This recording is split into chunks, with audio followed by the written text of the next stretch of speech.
Hey everyone, this is Amy Morris, and I'm here to talk to you about my lesson plan that I use to incorporate the ITSE standards. And this lesson was on heart rate zones.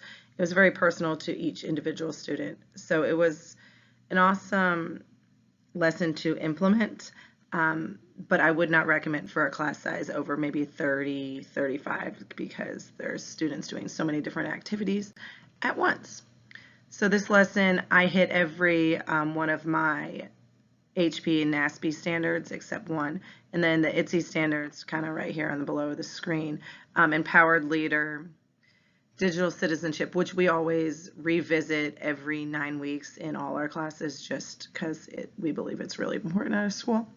Creative communicator, we provide our students a variety of different ways to communicate their understanding of this unit. And we also global collaborators. We didn't get to it at the very end, but we do get to it at the end of this semester that I am in right now.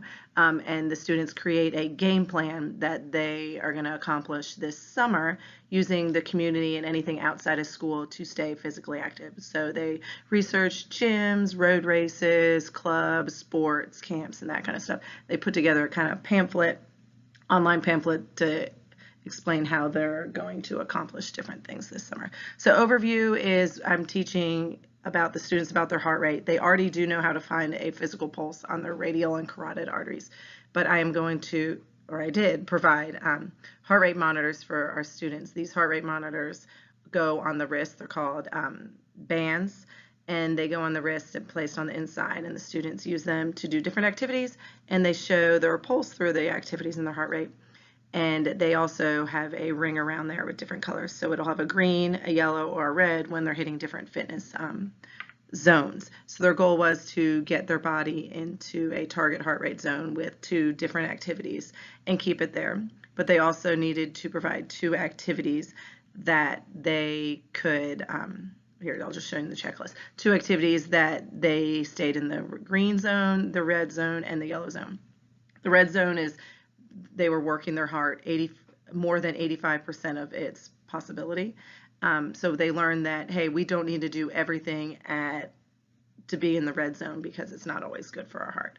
So we wanted them to teach them that 220 minus their age, which they knew their target heart rate, and they would work to try to keep it in that zone with different activities. So at the end of this this week, it took me, ended up taking 6 days, but the students were creating a presentation using either Prezi, iMovie, but which was really popular, which I implemented for the first time, so I wasn't sure how it was going to go, was a podcast. And so many of the kids love doing Podomatic because they love talking. Of course, it's middle school, but they also hate standing up in front or being on a video, mostly the girls. So it gave them an opportunity to use a different type of Web 2.0 tool that they haven't used in other classes, but to get all the information, and I knew that they understood the content that was being addressed. So I use that checklist right here to kind of keep them on track, remind them every day, hey, pick up your checklist at the door. Let's see where you are now. Make sure you're jotting down your data. If you need to print the data from the band website, then come to me and we will print it, or grab a laptop or an iPad and you can just physically view it online at the site. And so I gave them different rubrics for the presentation and a rubric for the discussion boards. And the discussion boards, I'm only 2 discussions in because I kind of had to modify mine because it was too much work for a 45-minute class over the 9-week period because we only have our students for 9 weeks. So the presentation was, I think next time I'll do it, I will be more specific when I come to my rubrics because these students did a great job, but some of them hit all the exceed standards things that I was asking, but didn't get all the information that I wanted on it. So I think I'll create a rubric different for different types of presentations considered. More kids did a podcast, and I don't think this rubric was 100% assessing everything I needed in a podcast. So next time I will change it up just a little And then the blog posts and discussion boards, I have two that they've already done. They posted in Edmodo group. Kids don't honestly take this as serious as others, so they don't respond as well. Even though they know it's a grade, this is new to the physical education classroom, and a lot of this has to be done at home or at the beginning of class on the technology devices in the classroom. So I think it's a step in the right direction, bringing it into the classroom, but it's changing, molding PE minds. So the teachers in this lesson, I just talked about like Podomatic, iMovie, Prezi. Most of the kids did Podomatic or created a movie of the different activities that raised their heart rate in the different categories. This was all personal. Every student did their own project because every student is different. The bands are specific to the student's age, gender, and are documented in this system, which is a cloud-based system, Spirit Bands, and they are able to go in there and find all the information saying, hey, this activity, this day that I did this activity, it raised my heart rate. Here's a bar graph. Here's different things that I could edit to make my heart work less or work more in certain activities.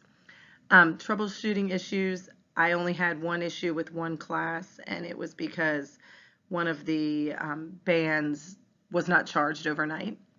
And so I kind of put this into the lesson is I need to have a special helper that helps make sure that all the bands are charged prior to class and help with the login and log out station at the beginning of class.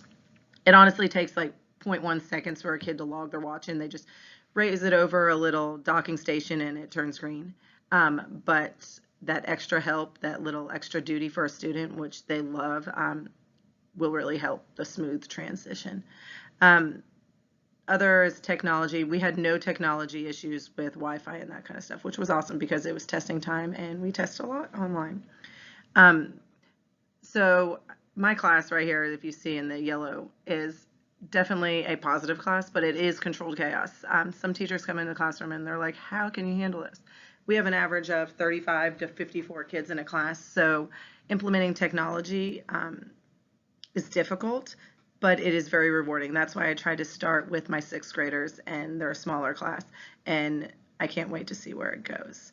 Students' role, they were active learners. They had to be responsible for their learning. They actually had to be responsible for the different activities and understanding the different activities that raised their heart rates. They needed to stay on track. I was in charge of kind of going around and helping kids stay on track, reminding them, hey, you better be on the checklist. Hey, it's day 4. We need to be working on our presentations and that kind of stuff. So the kids really did stay on track, but they needed a little extra help staying on track when it comes to playing games and remembering what the task was at hand.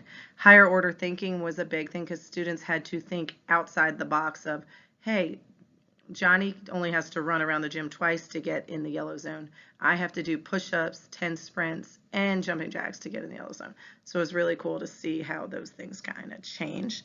And how could it, like, there's teacher roles, yes. And Edmodo discussion boards, visual. I only have 2 done, so I will have to let you know after that. It's just getting kids to do this outside of school and assessing the Edmodo account is really hard because it's just a mindset PE in class, running around and not always using technology, which it is very, very important. And then the authentic meaning, this is very authentic and very meaningful because it is very personal to every student. It's not graded and you accomplished all this. It's more graded on you explaining that you understand the standards and your own body and how you can affect your own body by doing different activities.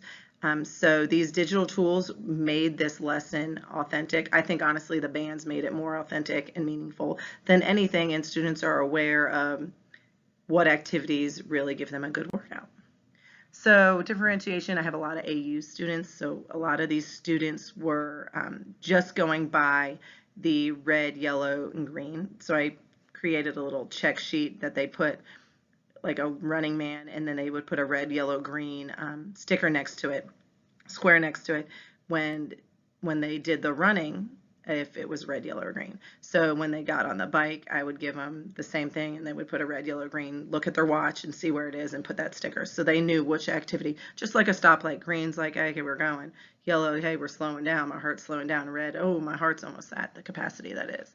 And also I have one student that is blind, so I gave her, I could take her worksheet and send it to the county, and the next day they'd bring it back in a braille generated worksheet so she could read, and then she would type up her response on a braille machine, and then they would translate it back to me. It's fascinating. Totally don't understand the braille myself, but it is pretty amazing that the students can take the concept of this worksheet just because it's in braille and compute back the data that I need. A reflection, I kind of went over things I'd do differently, and overall I think it was great. Need to be a small class size to complete it, and I gave these kids, I thought about this closing activity after I did the lesson, so I created a survey that I'm going to do next time to give my kids, and it is about how I can make the lesson better. So I hope you enjoyed. This other slide right here is just little things that they need, that were helpful things when they were talking about the lesson. I hope you enjoyed, and thanks.